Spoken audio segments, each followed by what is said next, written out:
یا ایھا الناس کلوا مما فی الارض حلالا طیبا ولا تتبعوا خطوات الشیطان انہ لکم عدو مبین۔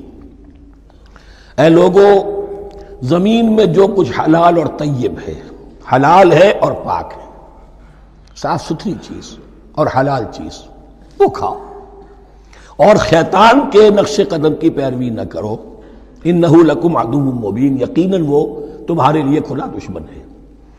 یہ بحث اصل میں کھلے گی سورہ انعام میں جا کر۔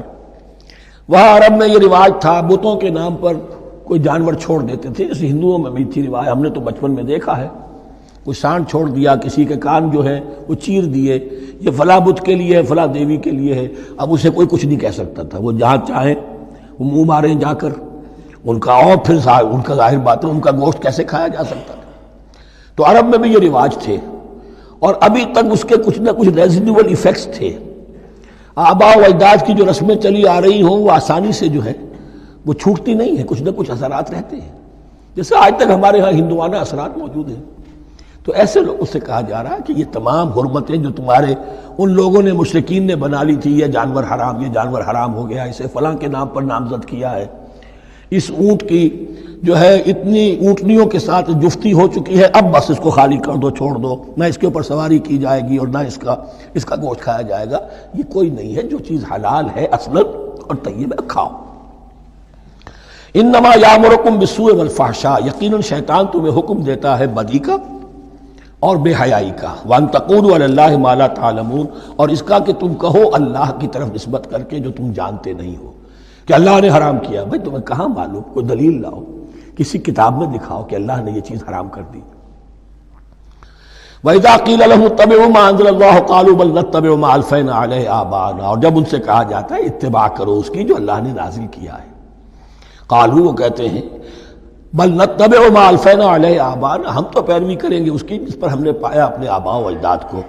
أَوَلَوْ كَانَ آبَاؤُهُمْ لَا يَعْقِلُونَ شَيْئًا وَلَا يَهْتَدُونَ، کیا وہ اپنے آباء و اجداد ہی کی پیروی کرتے رہیں گے، خواہ ان کے آباء و اجداد نہ کسی بات کو سمجھ پائے ہوں نہ ہدایت یافتہ ہوئے۔ میں نے عرض کر دیا تھا کہ سورہ بقرہ میں جہاں دعوت تیسرے رکوع کی پہلی آیت شروع ہوئی، یا ایھا الناس اعبدوا ربکم الذی خلقکم والذین من قبلکم لعلکم تعقلون، وہ بھی تو مخلوق تھے جیسے تم مخلوق ہو، تم سے خطا ہو سکتی ہے، ان سے بھی ہوئی، تم غلطی کر سکتے ہو، انہوں نے بھی کی۔ وَمَثَلُ الَّذِينَ كَفَرُوا كَمَثَلِ الَّذِي يَنِقُ بِمَا لَا يَسْمَعُ إِلَّا دُعَاءً وَنِدَاءً۔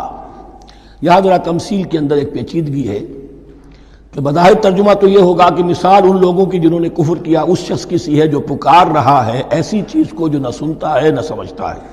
ہاں یہ پتہ چلتا ہے کہ کچھ پکار رہا ہے، جانور ہوتے ہیں انہیں اور کیا سمجھ میں آتا ہے۔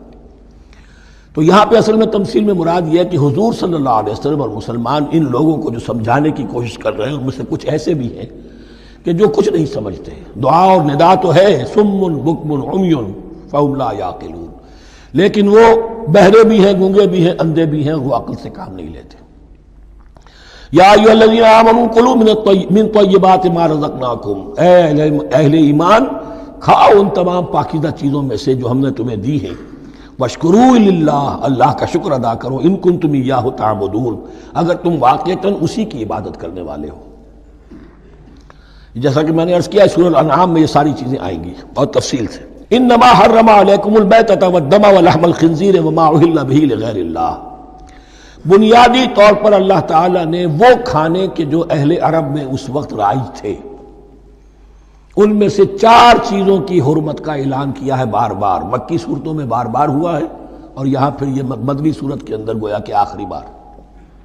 انما حرم علیکم المیتۃ، اللہ نے تم پر حرام کیا مردار کو، جو اپنی آپ موت مر گیا، ذبح نہیں کیا گیا، والدم، اور خون حرام ہے، نجس ہے۔ اسی لیے جو ذبح کرنے کا ہمارا طریقہ ہے وہ یہ ہے کہ صرف گردن کو کاٹا جائے تاکہ اس میں شریانے وغیرہ کٹ جائے اور اکثر جو ہے خون جسم کا نکل جائے۔ اگر جھٹکا کیا جائے جیسے سکھ کرتے تھے، ایک ہی تلوار کے وار سے گردن اڑا دی بکری کی، یا یہ کہ جیسے کہ یورپ وغیرہ میں ہوتا ہے، تو پھر وہ خون اندر رہ جاتا ہے جسم کے، اس کے اندر پھر وہ اینٹھن نہیں ہوتی اس حیوان کے جسم میں کہ جس سے خون جو ہے وہ باہر چلا جائے۔ تو وہ لحم الخنزیر، اور تیسری چیز ہے خنزیر کا گوشت۔ اور چوتھی چیز وما اہل بہ لغیر اللہ، اور وہ کہ جس پر پکارا گیا ہو کسی کا نام اللہ کے سوا۔ اب اس میں ایک چیز تو یہ ہے کہ جسی شے کو ذبح کرتے ہوئے کسی بت کا، کسی دیوی کا، کسی دیوتا کا تذکرہ کیا، وہ تو حرام مطلق ہو ہی گیا، اس کا گوشت کھانا حرام مطلق ہے۔ لیکن اسی کے تابع یہ ہوگا کسی بزرگ کا قرب حاصل کرنے کے لیے اس کے مزار پر لے جا کر وہاں ذبح کیا جا رہا ہے۔ پوچھیں گے تو ہم تو اللہ کے لیے ذبح کر رہے ہیں، تو اللہ کے لیے تو اپنے گھر میں بھی کر سکتے تھے ذبح، یہاں کیوں لائے ہو؟ اس کو تم نے کسی اعتبار سے اس صاحب قبر کا جو ہے اس کا تقرب حاصل کرنے کا ذریعہ بنایا۔ یہ چیزیں بھی اسی کی تابع ہو جائیں گی۔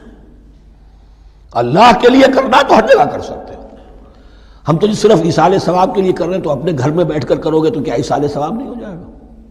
ٹھیک ہے اللہ، ہم یہ خرچ کر رہے ہیں، ہم نے یہ جانور ذبح کیا ہے تیرے لیے، اس کا ثواب جو ہے فلاں کو پہنچا دے۔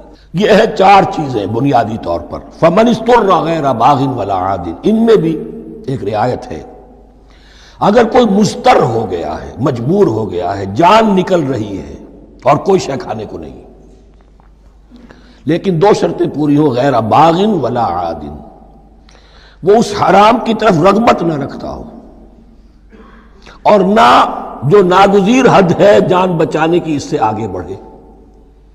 صرف جان بچانے کے لیے مردار کا گوشت بھی کھا سکتا ہے، سور کا گوشت بھی کھا سکتا ہے، جو بھی چاہے جان بچانے کے لیے یہ رک سکتے ہیں، لیکن اس شے کی طرف کوئی رغبت المیلان طبیعت میں نہ ہو۔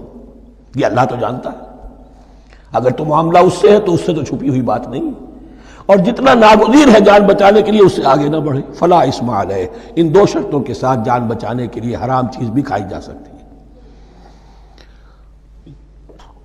ان اللہ غفور الرحیم، یقیناً اللہ غفور الرحیم ہے۔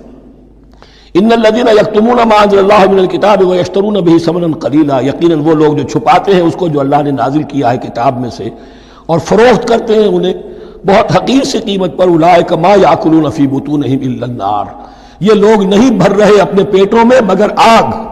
ولا یکلمہم اللہ یوم القیامہ، اللہ ان سے کلام نہیں کرے گا قیامت کے دن۔ ولا یزکیہم، نہ انہیں پاک کرے گا۔ ولہم عذاب علیم، ان کے لیے دردناک عذاب ہے۔ اولئک الذین اشتروا الضلالۃ بالہدی، یہ ہیں وہ لوگ کہ جنہوں نے ہدایت دے کر ضلالت خرید لی ہے۔ والعذاب بالمغفرہ، اور مغفرت اللہ کی اپنے ہاتھ سے دے کر عذاب خرید لیا ہے۔ فما اصبرہم علی النار، تو کتنا ہے ان کا حوصلہ آگ کے لیے، بڑے صابر ہیں اس جہنم کی آگ کے لیے، کس طرح تیاری کر رہے ہیں۔ ذالک بان اللہ نزل الکتاب بالحق، یہ اس لیے کہ اللہ نے تو کتاب نازل کی حق کے ساتھ۔ وان الذین اختلفوا فی الکتاب لفی شقاق بعید، اور یقیناً جن لوگوں نے کتاب اور شریعت میں پھر یہ پگڈنڈیاں نکالی اختلاف کی، وہ بڑی ہی دشمنی میں اور بڑی ہی شقاوت کے اندر مبتلا ہو گئے۔ بارک اللہ لی ولکم فی القرآن العظیم ونفعنی وإیاکم بالآیات والذکر الحکیم۔